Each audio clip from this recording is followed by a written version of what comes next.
মেয়েটি আমার সামনে সব খুলে ফেলতে লাগলো। আমি সাথে সাথে চোখে হাত দিয়ে চোখ ঢেকে রেখে তাকে বললাম, এ কি করছেন আপনি? আপনার গায়ে সব কাপড় চোপড় খুলে ফেলছেন কেন? মেয়েটি বলল, আপনাকে সব দেখাতে। না না, আমিও সব দেখতে চাই না, এসব দেখা ঠিক না। মেয়েটা একটা হাবলা মার্কা হাসি দিয়ে বলল, আপনি যদি ওসব না দেখেন তাহলে আপনি আমার প্রতি আকৃষ্ট হবেন কিভাবে?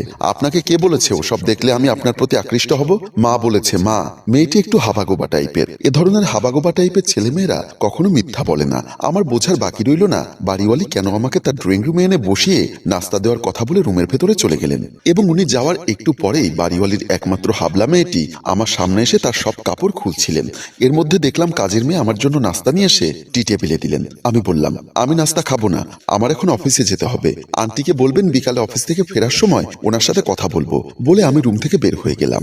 বাড়িওয়ালির হাবলা মেয়েটা চাকরানিকে ধরে বলল, তুই এসেছিস বলে বিসিএস ভাইয়া আমার প্রতি আকৃষ্ট না হয়ে চলে গেছে। এক্ষুনি আমি মাকে বলে তোর চাকরি খেয়ে দিব। রুমের ভেতর থেকে দরজায় উকি দিয়ে দেখছিলেন বাড়িওয়ালি। বাড়িওয়ালির মেয়ের নাম ছিল রাফি। সে মাকে গিয়ে বলল, মা মা, তুমি রোকসানাকে দিয়ে নাস্তা কেন পাঠালে? বাড়িওয়ালি বলল, কেন, কি হয়েছে? আমি যখন ভাইয়াকে সব খুলে দেখাচ্ছিলাম ভাইয়া আমার সবকিছু দেখে লজ্জা পাচ্ছিল। এমন সময় রোকসানা যাওয়াতে ভাইয়া আরো বেশি লজ্জা পেয়ে চলে গেল। বাড়িওয়ালি তখন বলল, এই কাজের মেয়েটা কোনো কাজের না, যে কোনো সময় মেয়েটা আমার কাবাবের হাড্ডি হয়। এই রোকসানা, রোকসানা। কাজের মেয়ে রোকসানা সেখানে আসলে বাড়িওয়ালি চুলের মুঠি ধরে বলল, এই তোকে কি আমি নাস্তা নিয়ে যেতে বলেছিলাম? তুই ওখানে নাস্তা নিয়ে গেলি কেন?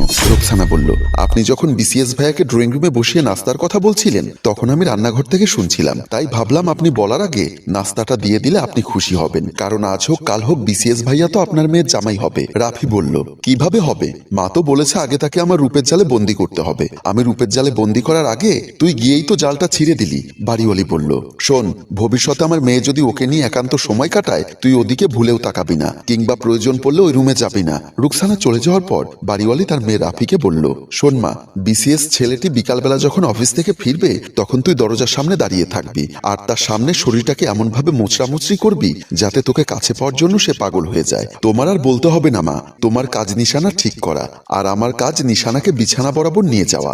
বাড়িওয়ালি বলল, তবে গত রাতের মতো ভুল করব না, ছলে বলে কলে কৌশলে বিসিএস ছেলেটার সাথে তোর বিয়ে দিয়ে ছাড়বো। বিকালবেলা আমি যখন অফিস থেকে ফিরছিলাম তখন দেখলাম বাড়িওয়ালির মেয়ে দরজায় দাঁড়িয়ে আমার দিকে তাকিয়ে মিটিমিটি হাসছে। আমার ওর দিকে চোখ পড়াতেই ও আরো বেশি অঙ্গভঙ্গি করছিল। ভাবখানে এমন যেন আমাকে দেখে তার সর্বাঙ্গে জ্বালা বেড়ে গেল। ওর শরীরের এক্সপ্রেশনটা এমন ছিল দেখে মনে হচ্ছে সানি লিওন এবং মিয়া খলিফাও তার কাছে হার মানবে। আমি দাঁড়িয়ে একটুখানি মজা নিলাম। তারপর যখন চলে আসতে চাইলাম তখনই সে আমার হাত ধরে বলল, ভাইয়া আপনি চলে যাচ্ছেন কেন? চলে না গিয়ে কি সিনেমা দেখবো? এখনো তো মাত্র ট্রেইলার দেখালাম, সিনেমা তো দেখাবো রুমের ভেতরে। অমন সিনেমা আমার দেখার দরকার নেই। না ভাইয়া, এভাবে করবেন না, তাহলে আমার নরম দিলে চোট লেগে যাবে। এমন সময় দেখলাম মেয়েটির মা পেছনে এসে একটা হাসি দিয়ে বলল, বাবা, আমার একমাত্র মেয়ে, এত করে যখন আবদার করছে একটু ভেতরে এসে বসো। সকালেও ডিউটির সময় হয়ে যাচ্ছে বলে চলে গিয়েছিলে, এখন বাসায় গিয়ে কি করবে? আন্টি, আপনি তো ভালো করেই জানেন আমরা বাপ ছেলে দুজন ছাড়া এখানে আর কেউ নেই। আমার এখন বাসায় গিয়ে রান্না বান্না করতে হবে। সে কি কথা, তুমি একজন বিসিএস ক্যাডার, তুমি রান্না বান্না করবে মানে? কি করব আন্টি, আপনাদের বাসায় তো আমরা এই মাসেই প্রথম উঠলাম, আর তাছাড়া এই মাসে আমি সম্পূর্ণ নতুন চাকরি হওয়ার সাথে সাথে আমাকে এখানে প্রথম পোস্টিং করেছে। যতদিন কোনো কাজের মেয়ে জোগাড় করতে পারছি না ততদিন আমারই রান্না করতে হবে। আমি থাকতে তোমার টেনশন করতে হবে না, যতদিন তুমি কাজের মেয়ে না পাচ্ছ ততদিন আমাদের কাজের মেয়ে রোকসানা গিয়ে তোমাদের রান্না বান্না করে দিবে। ঠিক আছে আন্টি, আজকে প্রচুর কাজের চাপ ছিল তো তাই আমি একটু টায়ার্ড, বাসায় গিয়ে একটু রেস্ট নিব, তাহলে আমি আপনার সাথে যাই? আমি বললাম, কেন? বাড়িওয়ালির মেয়ে বলল, আপনার সবকিছু টিপে দিব। আমার সবকিছু টিপে দিবে মানে? আসলে আমার মেয়েটা সহজ সরল, ও সবকিছু বলতে মাথা টেপার কথা বলছিল। আমি বললাম, তার আর দরকার হবে না, আমি এখন যাই। বাড়িওয়ালি বলল, আচ্ছা বাবা, তুমি তাহলে এখন গিয়ে রেস্ট করো, কিছুক্ষণ পর আমি কাজের মেয়ে রোকসানাকে পাঠাবো, সে তোমাদের বাসার সব কাজ করে দিবে। আমি মাথা নেড়ে সম্মতি জানিয়ে চলে আসলাম। এর কিছুক্ষণ পর আমি যখন বাথরুম থেকে ফ্রেশ হয়ে আমাদের ড্রয়িং রুমে আসলাম তখন দেখলাম বাবার সাথে ওদের কাজের মেয়ে রোকসানা বসে কথা বলছিল। তার মানে এর মধ্যে বাড়িওয়ালি আন্টি রোকসানাকে আমাদের বাসায় পাঠিয়েছেন। আমার মাথায় কাজ করছে না, ওনারা কোন মতলবে আমার পেছনে লাগলেন? আমি ড্রয়িং রুমে আসতেই বাবা বলল, মুগ্ধ, তুই নাকি বাড়িওয়ালিকে কাজের মেয়ের কথা বলেছিলি, এই দেখ উনি ওনার কাজের মেয়েকে আমাদের বাসায় কাজ করতে পাঠিয়ে দিয়েছেন। আমি বললাম, বাবা, আমি পার্মানেন্ট একটা কাজের মেয়ে খুঁজতে বলেছিলাম, উনি বলল যতদিন পর্যন্ত একটা কাজের মেয়ে না পাচ্ছি ততদিন পর্যন্ত ওনার কাজের মেয়ে আমাদের বাসায় কাজ করে দিবে। আমার বাবা বলল, তাহলে তো ভালোই হলো, তুই সারাদিন অফিসে পরিশ্রম করে এসে একটু রেস্ট পাবি। আচ্ছা, কি নাম তোমার মা? আমার নাম রুকসানা। তোমার বাড়ি কোথায়? নরসিংদী গফরগাঁও। ঠিক আছে মা, ওইদিকে আমাদের রান্নাঘর, তুমি গিয়ে বাপ বেটার জন্য অল্প করে রান্না করে ফেলো। আমি খাটের উপর বসে ল্যাপটপ নিয়ে অফিসের কিছু কাজ করছিলাম। এমন সময় দেখলাম রুকসানা আমার রুমে আসলো। আমি তার দিকে তাকাতেই সে বলল, ভাইয়া কি রান্না করব? মাছ না মাংস? মাংস পরে রান্না করো, তুমি একটু এখানে বসো। আমি তাকে বসতে বলাতে সে কিছুটা ইতস্ত বোধ করলো। আমি বললাম, সমস্যা নেই, তুমি আমার বোনের মতো। আমার মতো একজন বিসিএস অফিসারের মুখে বোন শব্দটা শুনে সে হয়তোবা কিছুটা অবাক হলো। তারপরেও সে ভয়ে ভয়ে বসলো। আমি বললাম, একটা কথা জিজ্ঞাসা করব, সত্যি বলবে তো? সে আগে থেকেই বলে ফেললো, স্যার দয়া করে ওদের মা মেয়ে সম্পর্কে কিছু জিজ্ঞাসা করবেন না। আমি বললাম, কেন? কারণ ওরা জানতে পারলে আমার চাকরিটা তো যাবে, সাথে আমাকেও মারবে। সমস্যা নেই, ওরা জানতে পারবে না। আচ্ছা, ওরা আমার সাথে এমন করছে কেন? খালা আম্মা চায় আপনার সাথে ওনার মেয়েকে বিয়ে দিতে। কেন? কারণ আপনি অনেক বড় অফিসার। তাতে কি? আমার চেয়েও তো অনেক বড় অফিসাররা আছেন। ওনারা তো শুধু আপনাকে না, আপনার আগেও কয়েকজনকে এরকম করে পটাতে চেয়েছিল। মানে এই এলাকায় যদি অফিসার কিংবা পয়সাওয়ালা কোনো ছেলে সন্তান পায়, তখন ওনাদের মামের মাথা ঠিক থাকে না। আমাকে সবকিছু একটু ক্লিয়ার করে বলো তো। একবারের একটা ঘটনার কথা বলি, তখন আপনি বুঝতে পারবেন। অত্র থানার একজন বড় অফিসার আমাদের মহল্লায় থাকতেন। যখনই শুনেছে উনি অবিবাহিত, তখনই মামের মাথা ঠিক নেই। প্রতিদিনই হয় ওনাকে এ বাসায় নিয়ে আসতো, না হয় ওনার বাসায় মেয়েকে পাঠিয়ে দিত। মেয়েকে বলতো, যেভাবে পারিস ওনাকে হাত করে তোকে বিয়ে করতে হবে। আমি বললাম, তারপর ওনাকে কি হাত করতে পেরেছিল? না। সেই ঘটনা শুনুন। আমি 2 গ্লাস পানি নিয়ে রাফির রুমে ঢুকে দেখি রাফি আর থানার ওই অফিসার একই খাটে শুয়ে আছেন। আমাকে দেখে রাফি বলল, এই হারামজাদি, তোকে এ সময় কে আসতে বলেছে? আমি তখন তাকে বললাম, আপা, আমি যখন ফ্লোর ঝাড়ু দিতে দিতে আপনার রুমের সামনে আসলাম, তখন রুমের ভেতর থেকে আপনাকে বলতে শুনলাম, আহ পানি পানি। তাই আমি ঝাড়ু রেখে দৌড়ে গিয়ে আপনাদের জন্য 2 গ্লাস পানি নিয়ে আসলাম। তখন আপা আমার উপর আরো বেশি রেগে গিয়ে বলল, হারামজাদি, আমি এখন শোয়া থেকে উঠতে পারছি না।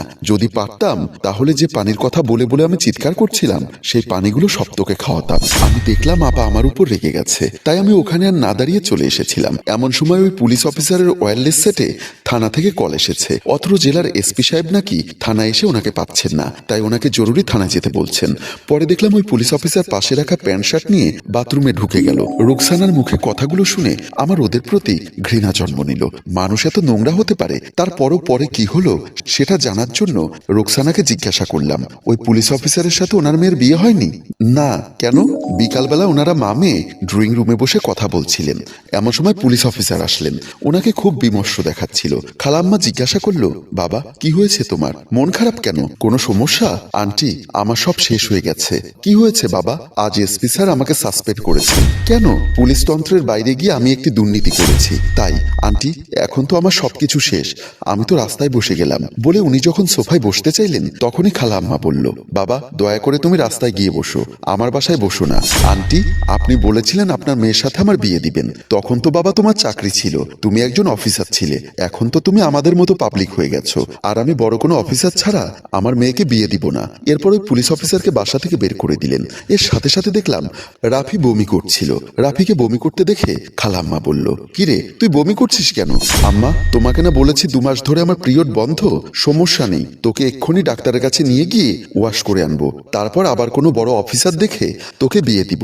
যে কোনো ভাবেই আমি আমার স্বপ্ন পূরণ করব। রুকসানার মুখে সব কথা শোনার পর আমি অবাক হয়ে গেলাম। পৃথিবীতে এমন মানুষ আছে, লোভ মানুষকে নিকৃষ্ট করে জানতাম, কিন্তু এতটা নিকৃষ্ট করে সেটা জানতাম না। আমি আর কোনো কথা না বলেই রুকসানাকে গোস্ত রান্নার কথা বলে রুম থেকে বের করে দিলাম। পরদিন সকালবেলা দেখলাম বাড়িওয়ালি ওনার মেয়েকে নিয়ে আমাদের বাসায় আসার জন্য ড্রয়িং রুমে এসে দাঁড়িয়ে আছেন। এমন সময় রাফি একটা 3 পিস পরে মায়ের সামনে এসে বলল, মা, জীবনেও আমাকে এসব কাপড় পরাওনি, আজ কেন 3 পিস পরতে বললে? শোন, রূপ দিয়ে ছেলেকে ঘায়েল করতে হয়, আর আদব কায়দা দিয়ে ভদ্রতা দিয়ে ছেলেদের বাবা মাকে ঘায়েল করতে হয়। তাই তোকে ভদ্র মেয়ে সাজিয়ে ওদের বাসায় নিয়ে যাচ্ছি। মা, আমরা কি এখন মুগ্ধ ভাইয়ার বাসায় যাব? কিন্তু কেন? আমি আর রিস্ক নিতে চাই না। আমি আজকেই ছেলের বাবাকে তোর বিয়ের প্রস্তাব দিয়ে দিব। অনেকবার ধোকা খেয়েছি, আর ধোকা খেতে চাই না। রুকসানা, রুকসানা। রুকসানা আসলে আন্টি বলল, শোন, আমি এই রাফিকে নিয়ে মুগ্ধদের বাসায় যাচ্ছি, তুই ততক্ষণে ঘর ঝাড়ু দিয়ে রান্না বান্নাটা করে ফেল। বলেই রাফিকে নিয়ে আন্টি আমাদের বাসার দিকে চলে আসলো। তখন আমি আর আমার বাবা বের হচ্ছিলাম। দরজা খোলার শব্দ পেয়ে বাবা যখন দরজাটা খুললো, তখন দেখলাম বাড়িওয়ালি আর ওনার মেয়ে আমাদের রুমে ঢুকলো। আন্টি বলল, আসসালামু আলাইকুম ভাইজান, কোথাও যাচ্ছেন নাকি? আমার মুগ্ধের বউয়ের বাচ্চা হবে, ওর বউকে নাকি হসপিটালে ভর্তি করিয়েছেন। আমার ওয়াইফ ফোন করে বলেছেন আমি আর মুগ্ধ যেন তাড়াতাড়ি হসপিটালে যাই, কারণ মুগ্ধের বউয়ের সিজার হবে, তাই ওখানে মুগ্ধকে সিগনেচার করতে হবে। আমি বিবাহিত শুনে বাড়িওয়ালি এবং বাড়িওয়ালির মেয়ে একে অপরের দিকে তাকাচ্ছিলেন। ওনারা যে আরেকবার স্বপ্নভঙ্গ হলেন তা বুঝতে আমার বাকি রইল না। হ্যালো ভিউয়ার্স, বাড়িওয়ালি এবং বাড়িওয়ালির মেয়ের স্বপ্নভঙ্গ হয়েছে, এতে আপনার কেমন লাগছে তা অবশ্যই কমেন্টে লিখে জানান। আর গল্পটি ভালো লাগলে আমাদের পেজটি ফলো করে গল্পটি শেয়ার করে দিন। এতক্ষণ ধরে আমাদের সাথে থাকার জন্য আপনাকে অসংখ্য ধন্যবাদ।